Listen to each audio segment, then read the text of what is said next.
Pero cuando nosotros tenemos este libro que se llama la Biblia, nos proporciona la noticia más importante y la más sensacional.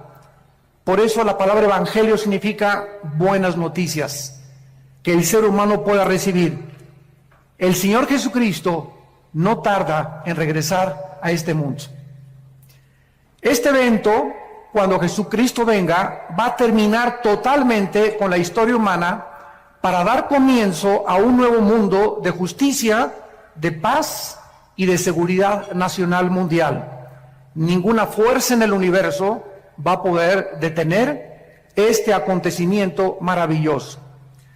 Es interesante que nosotros sepamos que Dios tiene un tiempo para todo. Y el tiempo en que Cristo vino hace 2000 años fue exactamente el tiempo que Dios ideó y diseñó para que su Hijo viniera en el momento de la historia que más se necesitaba y en el momento de la historia en la que su vida impactó al mundo entero. Con su primera venida, la historia fue radicalmente transformada. Contamos nuestros días de Cristo a nuestros días o antes de Cristo. Celebramos la Navidad, su cumpleaños, y celebramos la Semana Santa, su muerte y resurrección. El impacto de Cristo en la historia es tan importante y tan significativo, insisto, que terminó totalmente con cualquier otro líder religioso que pudiera haber existido o que ha existido desde sus tiempos a nuestros días. Krishna, Zoroastro, Buda, los gurús, Mahatma Gandhi, Confucio, cualquier líder que tú puedas mencionar, ni siquiera podría atreverse a compararse con el Hijo de Dios. Nadie nunca profetizó que iban a ser Buda, nunca nadie supo cuándo iban a ser Confucio, ni cuándo iba a venir. Ningún líder religioso ha prometido que regresaría al mundo a traer la justicia y la paz y la seguridad mundial, más que el Hijo de Dios. Y esta es la razón por la cual nosotros debemos enfocar nuestra atención. Si no eres cristiano, o eres ateo, o eres un libre pensador, agnóstico, escéptico, en la persona de Jesús, que fue precisamente lo que hizo en mi vida, el impacto que transformó mi carácter. En el libro de Gálatas, capítulo 4, versículo 4, la Biblia dice que cuando vino el cumplimiento del tiempo de Dios, Dios diseñó que llegara Cristo hace 2000 años. Dios envió a su Hijo, nacido de mujer y bajo la ley, para que nos redimiera a los que estábamos bajo la ley, a fin de que recibiéramos la adopción de ser hijos de Dios. La venida de Cristo fue en el cumplimiento del tiempo que Dios había escogido. Pero vamos a preguntarnos por qué escogió Dios que Cristo viniera hace 2000 años. ¿Por qué no hace 1300 años? ¿O por qué no hace más de 2500 o hace 3000 años? Y aquí es donde encontramos la sabiduría de Dios en la Biblia. En primer lugar, Dios escogió que viniera Cristo en su primera venida hace 2000 años porque el Imperio Romano comenzó a abrir por primera vez en la historia carreteras, caminos por todos lados en Europa. De ahí viene la famosa frase, todos los caminos llevan a Roma.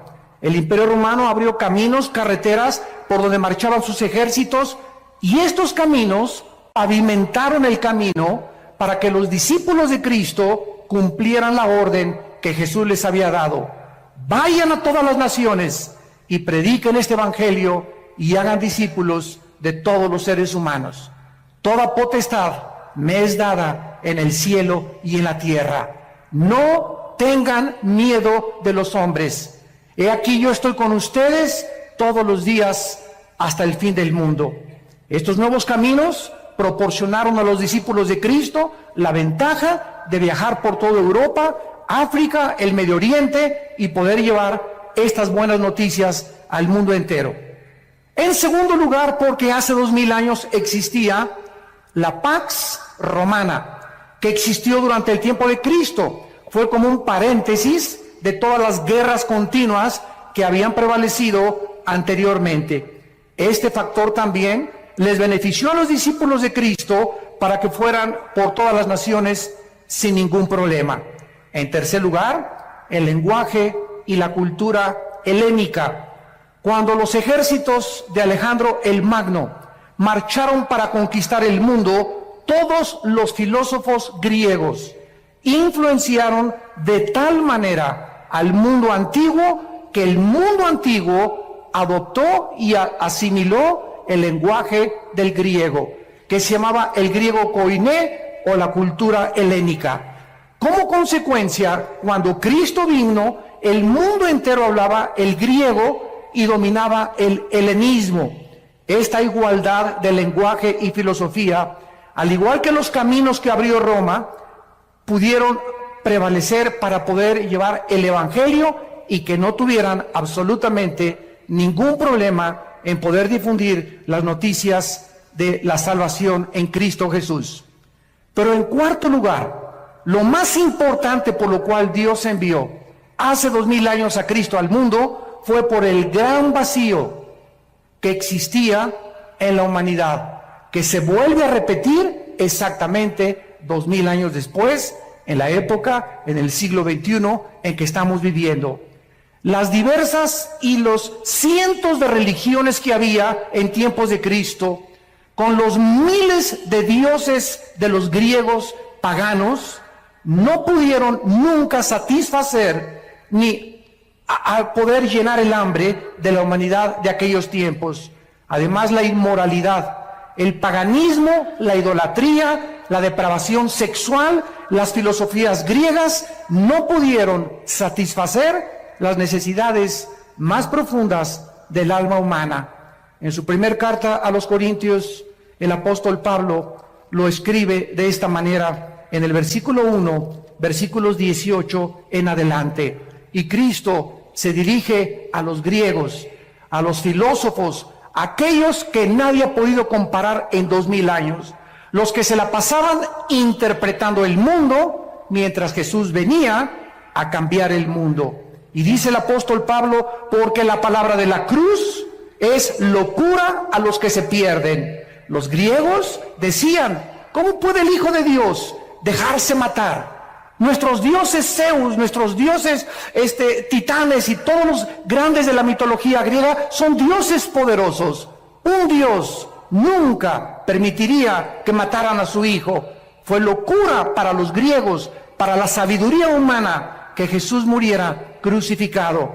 Pero para los que se salvan, dice el apóstol Pablo, a nosotros es poder de Dios. ¿Qué hizo Dios hace 2000 años? Destruyó la sabiduría de los sabios y desechó el entendimiento de los entendidos. Dios hace 2000 años, a través de Cristo, envió este mensaje a todos los filósofos.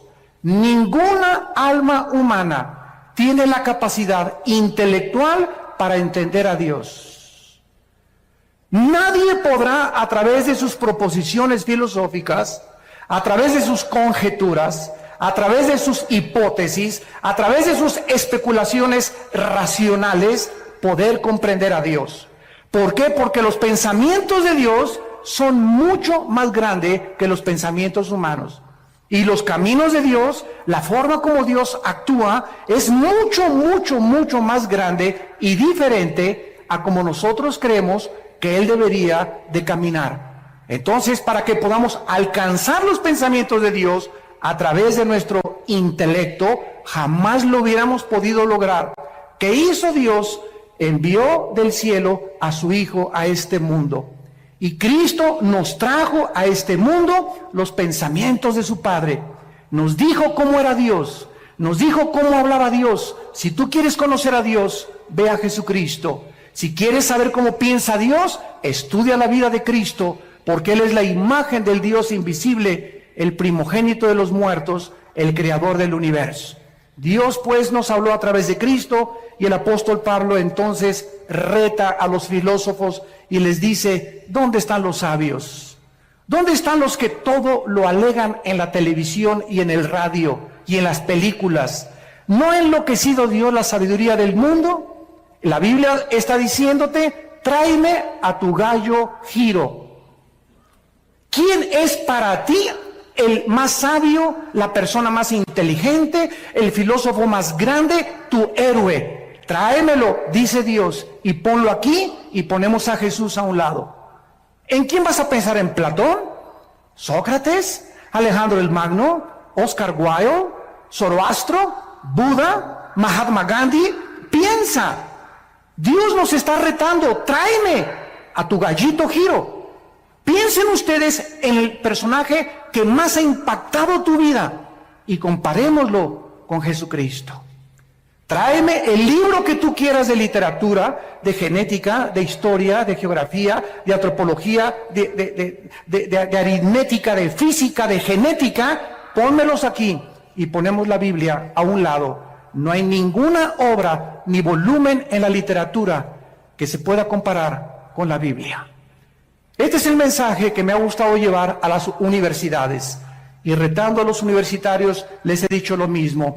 Tráiganme ustedes y vamos a discutir y vamos a argumentar contra Marx, contra Freud, contra Carlos Darwin, contra Friedrich Nietzsche, contra Carlos Sagan, contra el que tú quieras.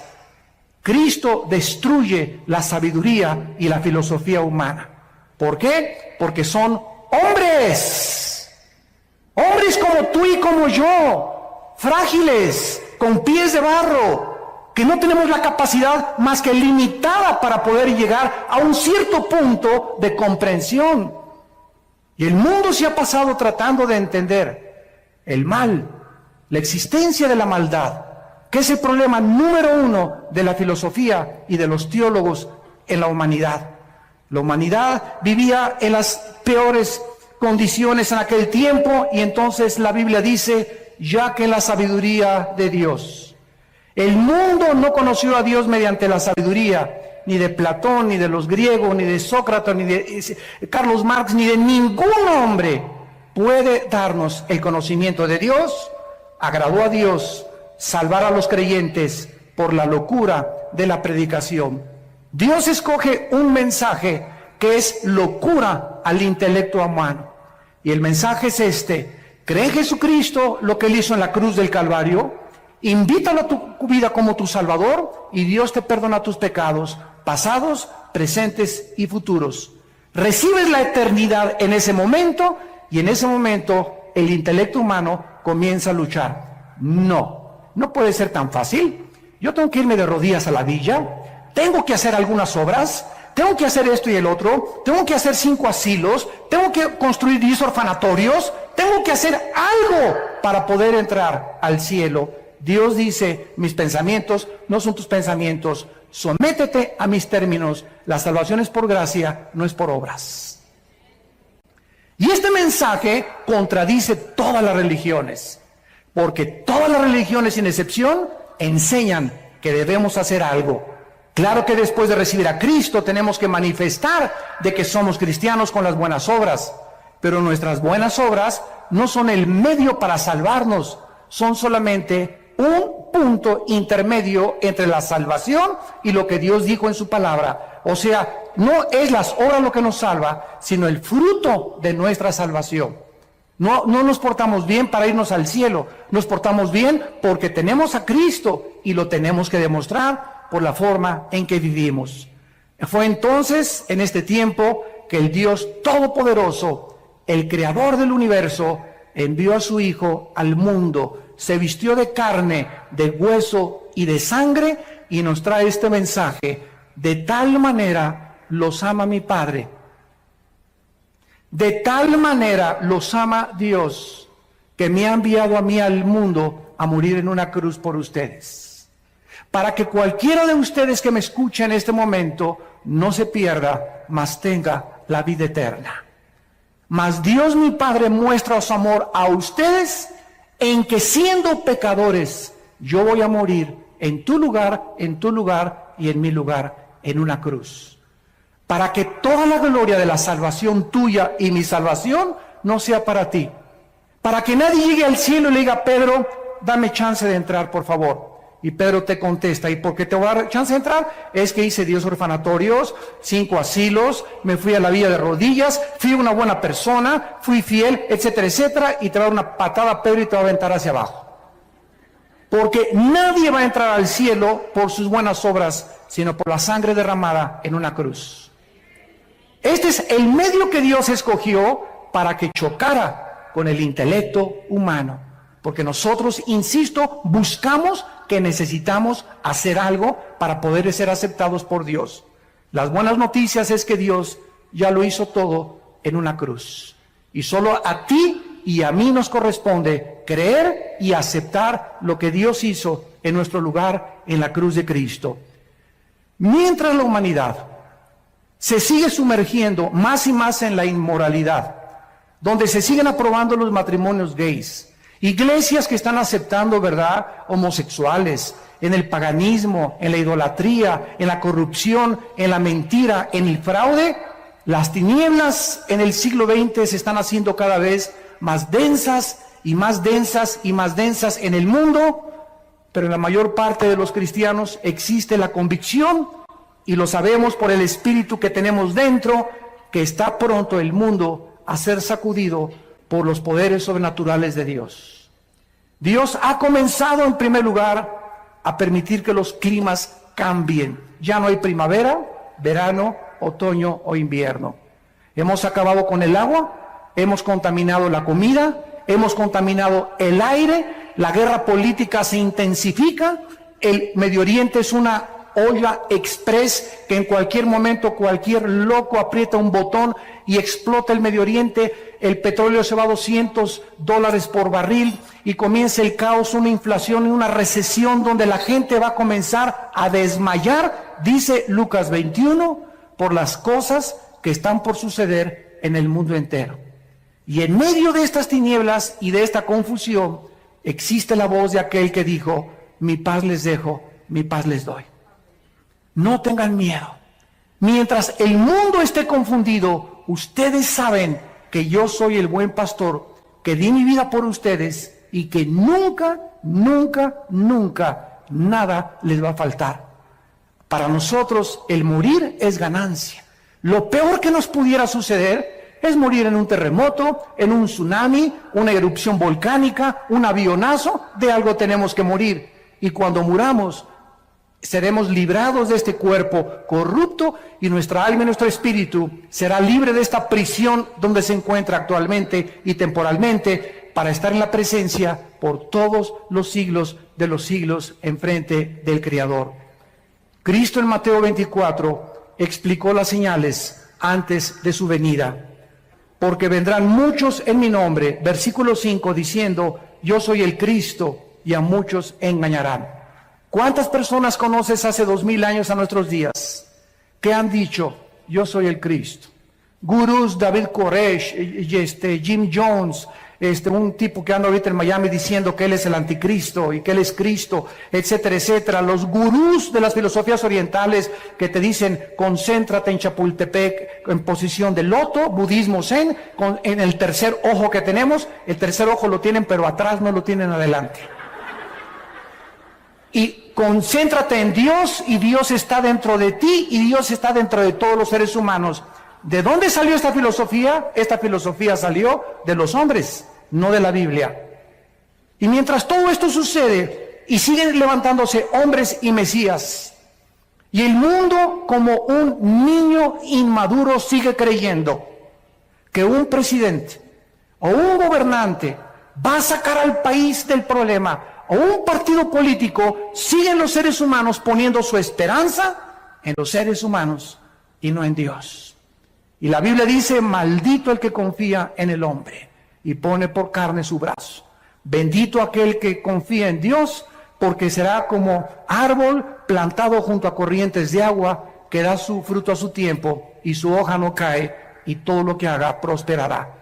Nuestra confianza está en Dios. Nuestra confianza y esperanza no está en ningún político, en ningún partido, en ningún sistema político, ni socialista, ni comunista, ni democrático. Ningún sistema es perfecto, ningún estadista es perfecto, solo Jesucristo fue perfecto. Así que si tú tienes tu confianza en Dios y en Jesucristo, podrás mantenerte en un fundamento inconmovible, que es la roca, que es Jesús. Mateo 24 dice Jesucristo: van a oír de guerras y rumores de guerras. Miren que no se turben, porque es necesario que esto acontezca, pero aún no es el fin. 1914, Primera Guerra Mundial de la historia. 1939, Segunda Guerra Mundial de la historia. De 1945 a nuestros días, 445 revoluciones, más de 370 golpes de Estado, más de 15 de cuantos genocidios. El siglo XX es el siglo donde más sangre se ha derramado, donde más guerras, donde más genocidios.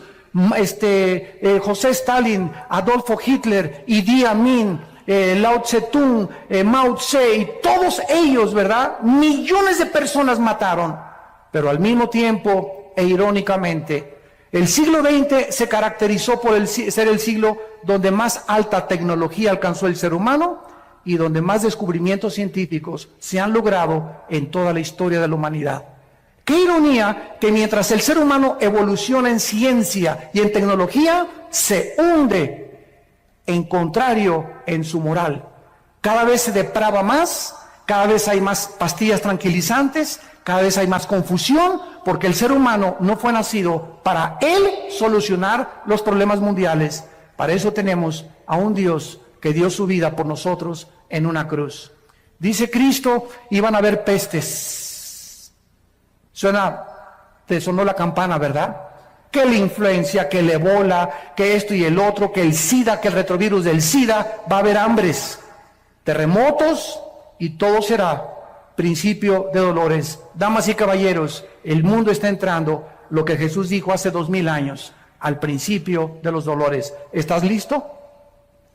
Esto no es una coincidencia que hayas venido esta mañana a este desayuno.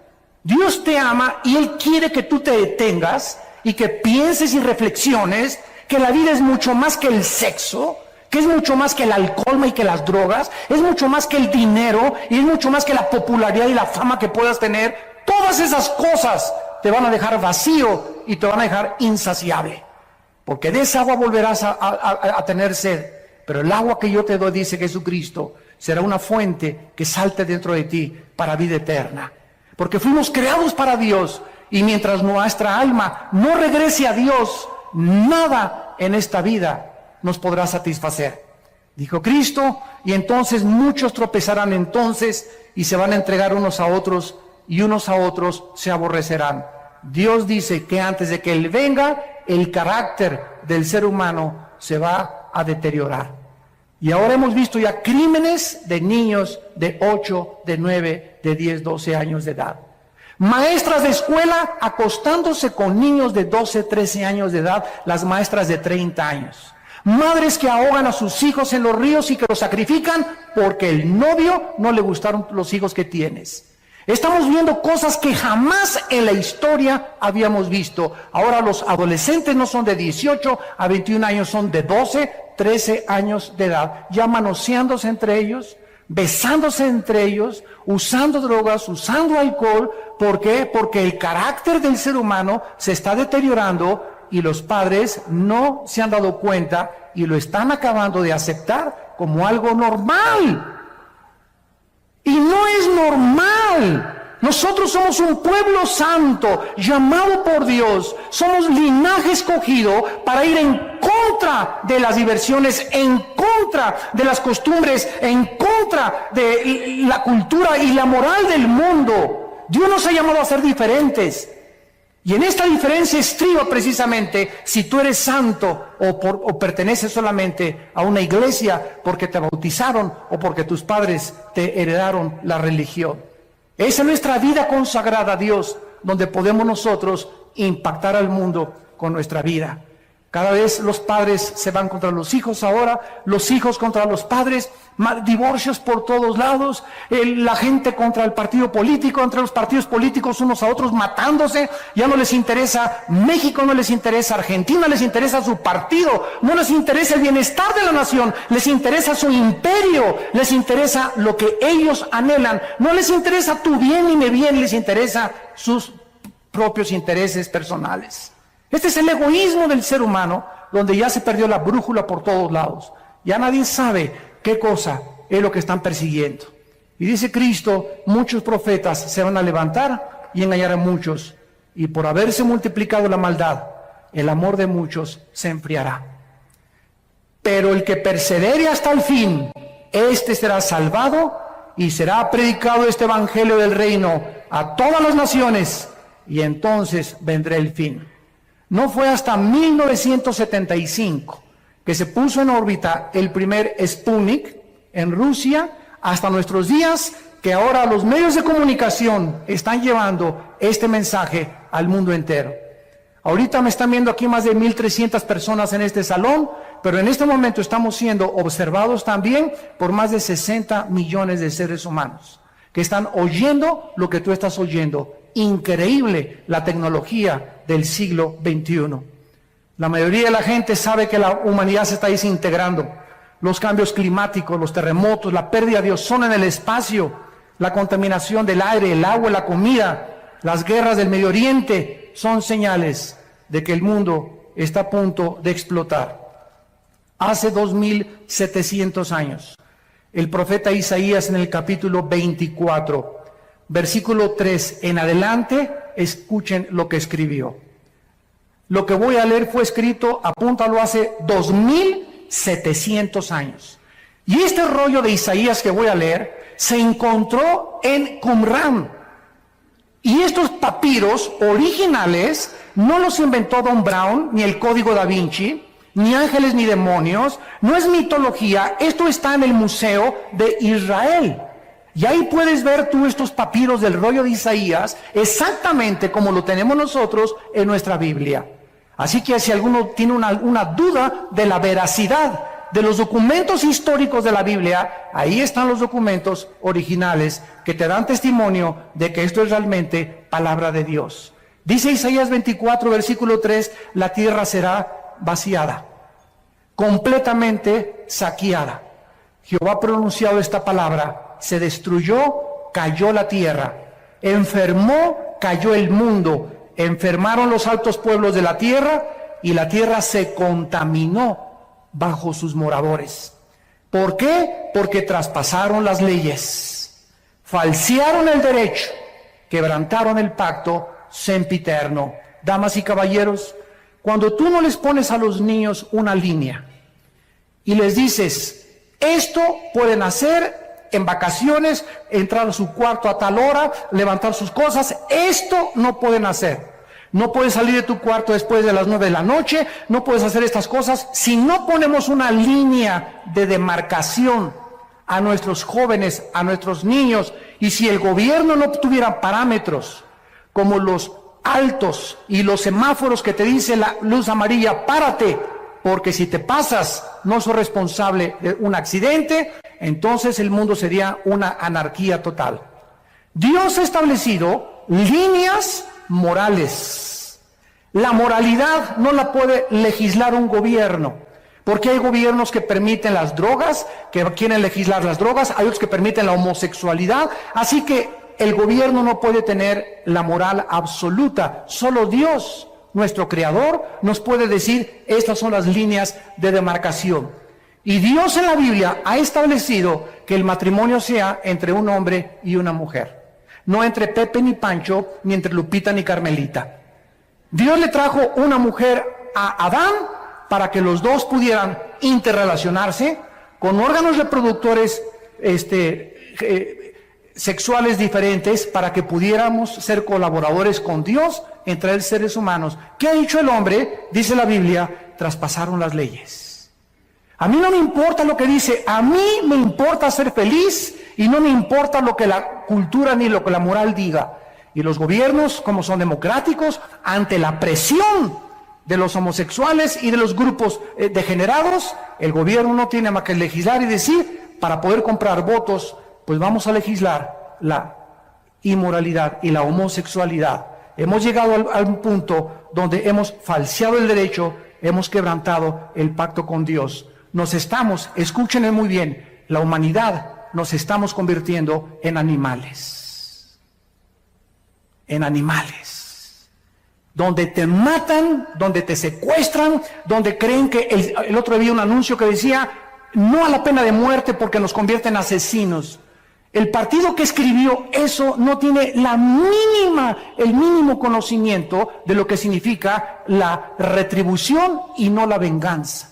Cuando un gobierno ejecuta la pena de muerte, no está asesinando, porque Dios le dio la prerrogativa al gobierno de ejercer la pena capital, porque de acuerdo a Dios, escúchenme, señores políticos, de acuerdo a Dios hay seres humanos que han perdido el derecho de seguir vivos, que se han convertido en animales y que son lobos rapaces buscando a tus hijos para secuestrarlos, destruir tu familia, destruir la sociedad, causar temor, y esas personas, de acuerdo a Dios, han perdido el derecho de vivir.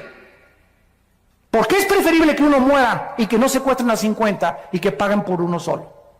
Esta es la filosofía y el pensamiento de Dios, no es el de nosotros. Pero nosotros entramos en una misericordia falsa. Ay, no, pobrecito. Todos los que han agarrado han dicho, prefiero que me maten a estar 75 años en la cárcel. ¿Qué cosa es lo que está sucediendo? Estamos perdiendo la brújula, donde ya nadie sabe si es bueno, si es malo, qué es mejor o qué no es mejor. ¿Por qué? Porque no son guiados por la Biblia, sino por los razonamientos y las filosofías de los seres humanos. El ser humano, dice la Biblia, va a llegar al nivel de los animales. Y dice Dios, por esta causa la maldición consumió la tierra. Sus moradores fueron asolados. ¿Será quebrantada la tierra? ¿Será removida como un borracho? ¿Se agravará sobre ella su pecado? Y nunca más se levantará, porque Jehová, el Dios del cielo, lo ha determinado. En todas estas cosas, la humanidad que se encuentra en un túnel donde nadie sabe dónde está la luz, dónde está la salida. Vamos a consultarle a los de la nueva era, vamos a consultarles a los gurús, vamos a consultarles a los ateos, vamos a consultarles a los adivinos, a la bola de cristal. Y Jesús dijo, yo soy el camino, la verdad y la vida. Hay un solo camino, damas y caballeros, que es Jesucristo. Dijo Jesús, yo soy la resurrección y la vida. Y quiero decirte que si tú en esta mañana vives, es precisamente porque yo quiero que tú vengas a morar conmigo eternamente en la casa de mi Padre.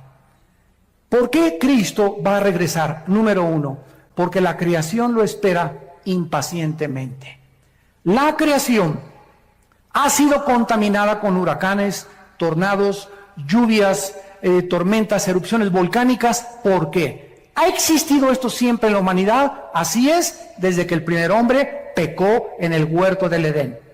Dios puso un planeta perfecto como administrador a una primer pareja y el hombre se rebeló contra Dios.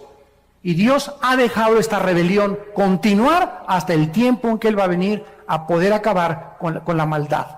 Y durante toda esta época de la historia ha entrado el proceso que la física llama la entropía, donde todo se descompone, todo se echa a perder, nuestras células comienzan a desgastar, todo se oxida. Esta es la ley de la entropía o de la corrupción de acuerdo a la teología bíblica.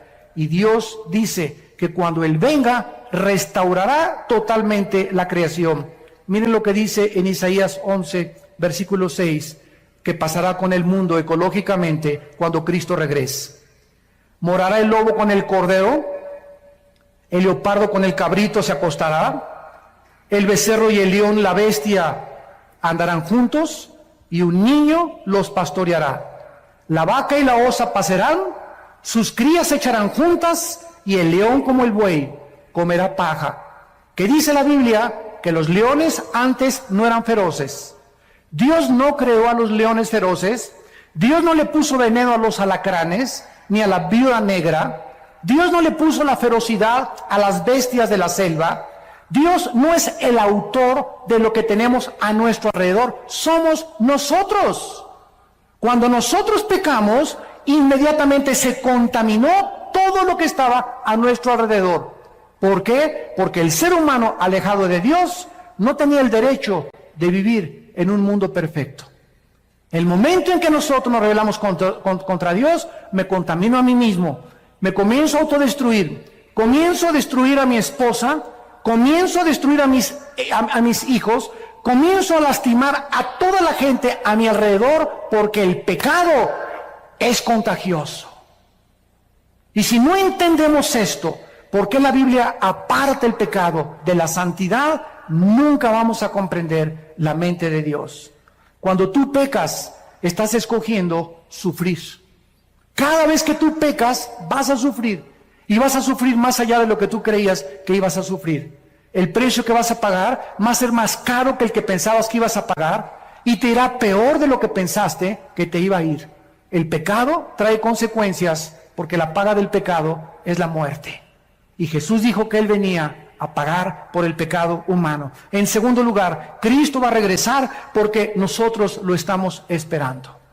La Biblia dice por todos lados en el Nuevo Testamento que estemos orando y diciéndole al Padre, envíanos al Señor. Dice Tito capítulo 2, versículo 11 en adelante, porque la gracia de Dios se ha manifestado para salvación a todos los hombres, enseñándonos que renunciando a la impiedad y a los deseos mundanos, vivamos en este mundo sobria, justa y piadosamente, aguardando la esperanza bienaventurada y la manifestación gloriosa de nuestro gran Dios y Salvador Jesucristo. ¿Por qué me porto bien? ¿Por qué le tengo que ser fiel a mi esposa? ¿Por qué no quiero robar? ¿Por qué no quiero transar? ¿Por qué no quiero defraudar? ¿Por qué no quiero ver pornografía? Simplemente porque el que tiene esta esperanza se purifica a sí mismo. Si tú realmente crees que Cristo va a venir, tu vida tiene una perspectiva diferente a cómo vas a vivir. Porque si viene hoy en la tarde o viene la próxima media hora o hoy en la noche, tú vas a ser presentado y yo también.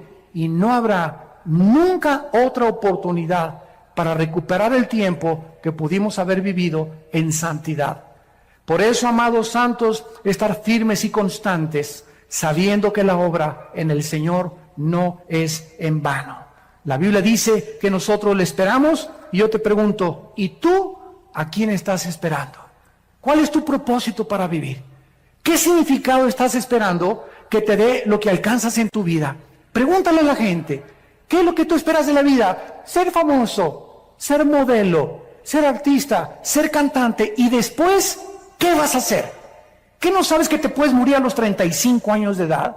A los 40 años de edad, a los 50 años de edad, que tu carrera política puede ser frustrada por una embolia, por un ataque al corazón, que tu belleza puede ser extinguida mañana por un cáncer de piel o por cualquier problema que te pueda suceder. Nuestra vida está en un hilo. No nos hagamos ilusiones de poner nuestras perspectivas en este mundo. Está bien que queramos distinguirnos y todo, pero para la gloria de Dios, no para nuestros propios intereses. Si tu esperanza no está en Cristo, no eres más que una pobre criatura, desventurada, pobre, desnuda y triste delante de Dios. Porque lo que le da significado a nuestra vida es esperar a Cristo. En tercer lugar, Cristo tiene que venir porque la justicia lo demanda legalmente. Si Dios es justo y Dios ama la justicia, cuando Él venga, tiene que castigar el pecado. La paga del pecado es la muerte. ¿Cuántas personas conoces tú que se han muerto sin ir a la cárcel? ¿Cuántas personas hay en la cárcel que deben estar afuera? ¿Y cuántas personas hay afuera que deberían estar encerrados, pero por su influencia o por su dinero pueden salvarse del castigo judicial en este mundo? Escúchame, Dios algún día te va a pagar con todo lo que hiciste. No hay ninguno de nosotros que se le pueda escapar a Dios en el día del juicio, por cuanto Dios ha establecido un día en el cual juzgará al mundo con justicia, dando testimonio a los hombres con haber levantado a su Hijo de entre los muertos. En cuarto lugar, Cristo va a regresar para cumplir las profecías que Él dijo acerca de su venida. En el capítulo 14 de Juan, antes de morir, el día antes, Jesús les dijo a sus discípulos, no se turbe vuestro corazón, creen en Dios, creen también en mí. No permitas en estos meses y años que estamos viviendo que nada de las noticias, que el petróleo cayó, que el dólar cayó, que no hay trabajo, no permitan, dice Dios, que nada les robe su paz. Lo que nos hace ser vencedores ante las circunstancias adversas del mundo es la paz de Dios. Si tú no tienes en esta mañana, ustedes que nos ven por la televisión, si tú no tienes paz en tu vida, no puedes alcanzar ni lograr nada. Y déjame decirte algo, no tienes paz porque el pecado trae culpa, vergüenza, intranquilidad, irritabilidad, rencor y amargura. Cada vez que pecas, pierdes la paz, pierdes la tranquilidad, no te aguanta ni tu perro. Pero cuando tenemos paz, somos gobernados por algo que sobrepasa el entendimiento y que aunque podamos alrededor estar en medio de un huracán y de un tornado, sabemos que nuestras vidas están totalmente en las manos de aquel que dio su vida por nosotros en una cruz. Cristo dijo, en la casa de mi Padre muchas moradas hay. Si así no fuera, yo os lo hubiera dicho. Voy a preparar lugar para ustedes, para que si yo me fuere, vendré otra vez y los tomaré a mí mismo, para que donde yo estoy, ustedes también estén. Y ustedes saben a dónde voy y sabéis el camino. Tomás le dijo, no sabemos dónde vas. ¿Cómo podemos saber el camino? Jesús le dijo, yo soy el camino. Yo soy la verdad y yo soy la vida. Nadie viene al Padre si no es por mí. Cuando yo leí esto hace 33 años, fue lo que hizo que mi vida fuera consagrada a Dios. Cuando yo leí esto, ya había estudiado yo las religiones, Buda, había pertenecido al Partido Comunista, quería ser gurú, me quería el Himalaya, me quería rapar como los Hare Krishna, quería experimentar con las drogas, con la marihuana, con el LSD, etcétera, etcétera. Y cuando yo me enfrento con estas palabras de este hombre, caí en ese momento, eran las 1:30 de la madrugada en mi casa, bañado en lágrimas. Por fin descubría a alguien que me decía, no puede que, quizá, chance y, a lo mejor, me encontraba con alguien que me decía, yo soy el camino. No hay ningún otro camino, Armando, me decía Jesús, más que yo. Cualquier otro camino en el que tú te encuentres es un camino que conduce a la muerte. Yo soy el camino por donde tú debes andar, agárrate de mi mano, dice Jesús, y vas a caminar conmigo, y vas a tener vida y vida en abundancia, y además cuando mueras, vas a seguir siendo pastoreado por toda la eternidad por mi Padre. Cristo viene para cumplir sus promesas que Él nos ha hecho. Y terminamos viendo los contrastes entre la primera y la segunda venida de Jesucristo. En la primera venida de Jesucristo, Él vino a quitarse el trono, la corona, los vestidos reales y bajó a un mundo de pordioseros. Bajó a un basurero que es el planeta Tierra. Y estando en la condición de hombre, no invitó a su nacimiento al Chadirán, ni a la Pompidou, ni a los Richelieu, no inventó a la clase media alta, ni a los políticos, ni a los encumbrados. Cuando Él nació, imagínate esto, el creador del universo nace en un pesebre. ¿Qué nos dice esto? Que Dios es un Dios humilde. Y que ese carácter de Dios lo debemos llevar nosotros en nuestra alma. Inmediatamente la humildad se refleja en los que siguen a Jesucristo de todo corazón. Y lo contrario es la pomposidad, la vanidad, la altanería, la soberbia, el orgullo que gobierna a los seres humanos. El desprecio por las clases marginadas, el creerse que por ser socialmente más educado o tener mejor coche o mejor color de piel o mejor esto, inmediatamente lo notamos en aquellas personas que no conocen al Hijo de Dios. Cuando Cristo venga, vendrá con toda su gloria, con toda su potestad, con todo su reino para gobernar para siempre. Dice Mateo 24:29, e inmediatamente después de la tribulación, el sol se oscurecerá, la luna no dará su resplandor, las estrellas caerán del cielo y las potencias de los cielos serán conmovidas, y entonces aparecerá la señal del Hijo del Hombre en el cielo, y entonces lamentarán todas las tribus de la tierra y verán al Hijo del Hombre viniendo sobre las nubes del cielo con gran poder y con gran gloria.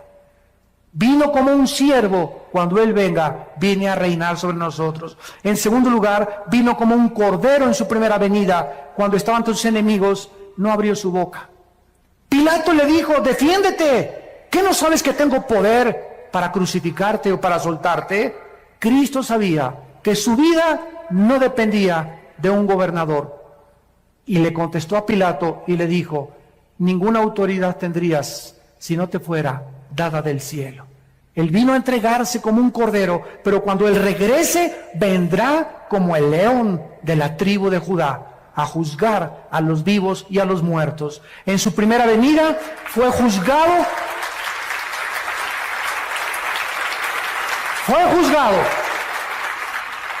En su primera venida con el juicio más injusto dentro de la misma jurisprudencia y de las leyes del derecho romano y del derecho griego y de todos los que han estudiado. Es el juicio más injusto que un hombre ha padecido, el haber sido juzgado como lo fue Jesucristo. En su segunda venida, Él vendrá como el juez de toda la humanidad. En primera venida el mundo lo juzgó y dijeron: crucifíquenle, crucifíquenle. Cuando Él venga en su segunda venida, en estos días o en estos meses o en los próximos años, viene a juzgar a todos aquellos que se burlaron de Él. Y en cuarto lugar, cuando Él vino, nació en un pesebre. Creció como un humilde carpintero y entró a Jerusalén en un burrito. No como los centuriones romanos montados en caballos blancos y con una diadema de hojas de olivo. Él entró en un burrito a Jerusalén lleno de lágrimas, diciéndole al mundo: ustedes deben arrepentirse de sus pecados. Pero cuando Él venga por segunda vez, vendrá en un caballo blanco y seguido de millones y millones de ángeles y de santos que vendremos con Él.